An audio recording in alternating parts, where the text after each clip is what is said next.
Hello everyone. This video is set to release on Friday, December 21st, 2012, or Doomsday. Now Doomsday is supposed to happen in two different ways, supposedly. Either there's going to be a rapture and the world's going to end. The second thought is the zombie apocalypse.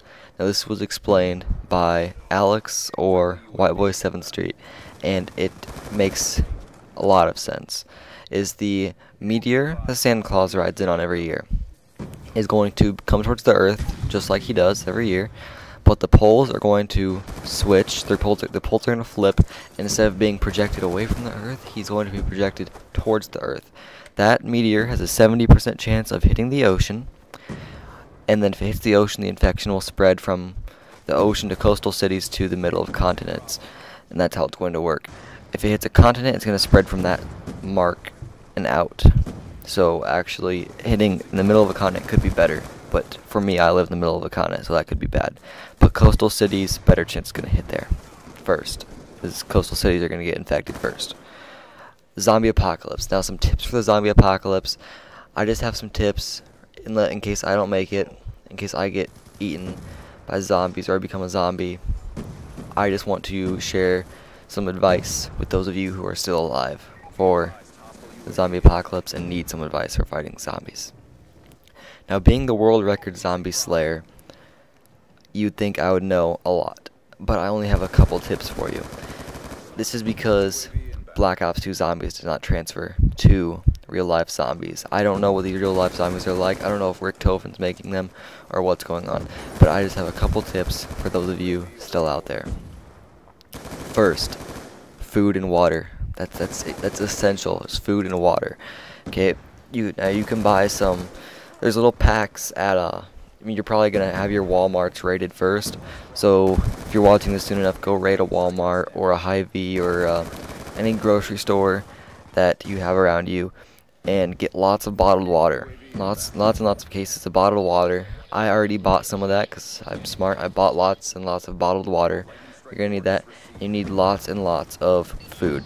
I also bought a couple months worth of like military meals. They're like pre-made. You just add water, and since you have water, you just add that to that. So I have lots of food and water in case the zombie apocalypse were to happen, which is going to happen the day this is released.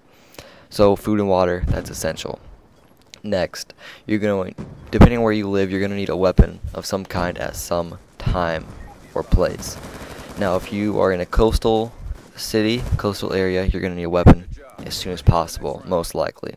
If you're in the middle of a continent like I am, then you have time, but you're still going to need one at some point. Now, I have some recommendations. You can use a gun.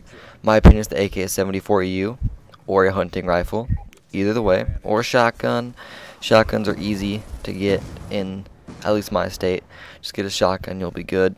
Lots and lots of ammo you will also need. So if you're raiding a Walmart, make sure you pick one of those up too. A shotgun, any kind of shotgun will do, and lots of ammunition. Also, if you can't get to a gun, a household item would be a baseball bat.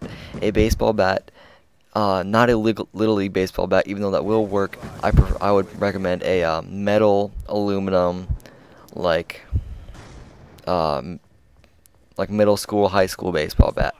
That is aluminum, as I said, but those are a little longer, so that way when you swing, just make sure you follow through, boom, and you'll be good. You can take off heads. By the way, I forgot to say this, but when you are taking out zombies, you will need to take out their brain, even though it doesn't really make sense that zombies don't really function with a brain. To take out the brain, the zombie will not be able to function anymore, even though they don't really have any thoughts with their brain. So if you have a baseball bat or a gun, weapon of some sort, take out their brain. Also, if you have to last resort to something, I would go with a knife. A knife of some sort, like a steak knife might work. You might want to take like your kitchen set with you, just like get some holsters or something, like put them in your pockets, have them as throwing knives. I don't know what you want to do, but because once you get that knife in there, you're not gonna be able to do much with that. So if you're using like a steak knife, just be careful. That's all I gotta say is be careful, because if you stab a zombie in the head, like let's say like right through where like your ear is, you know, just like right through there, you are in bite zone. You are in the bite zone. If that zombie turns their head, your wrist is right there, and that's not good. That's why I would recommend a baseball bat over a knife, but if worst comes to worst, a knife is going to save you to some extent. Now next, this is not required, you can stay where you're at, but for the highest percent of survival, you're going to want to get a plane ticket. Now I don't know if planes are going to be available at this time, but you're going to want to either get a plane or a car, a big car, not a small Ford Focus. You're going to need like a big SUV, big car, kind of like the one from Zombieland. You're going to need a big car like that. Now you're going to drive to Georgia if you're not already there. I can give you latitude and longitude. Just message me and I can get that to you, hopefully, if I'm still alive. But you can also find it on Google, because as long as Google's still up and running, I'm not sure if that's going to happen though. You can find the directions to FPS Russia's house. His name's Kyle. He's a nice guy. Just make sure when you pull up, don't replicate a zombie in any way, because he has lots and lots of guns. If you don't have a gun and you want to survive to some extent, make your way to Georgia. Even if you have a gun, make your way there. Get the best of the best guns from Kyle, and hopefully he doesn't kill you. Maybe you guys can do a trade, and you can give him food and water, and he can give you guns. I don't know. I will have to find out. And then the last tip is you're going to get to the North Pole, as far north as you can.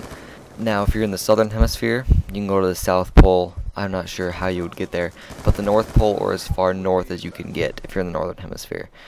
For me, I would get to like a very northern part of Canada without, you don't want to go in the ocean, right? You want to get as far north as you can without going in the ocean.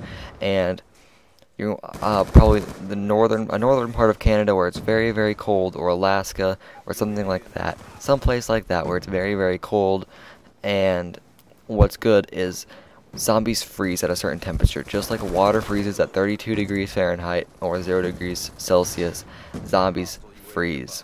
Now, I don't know the exact temperature, so if you want to get fancy, you can go and figure it out what temperature blood freezes at. I'm not sure. You can go find that. But zombies freeze if you go north, and if you go far enough north, they will freeze, and you will be helped out a ton while you're there.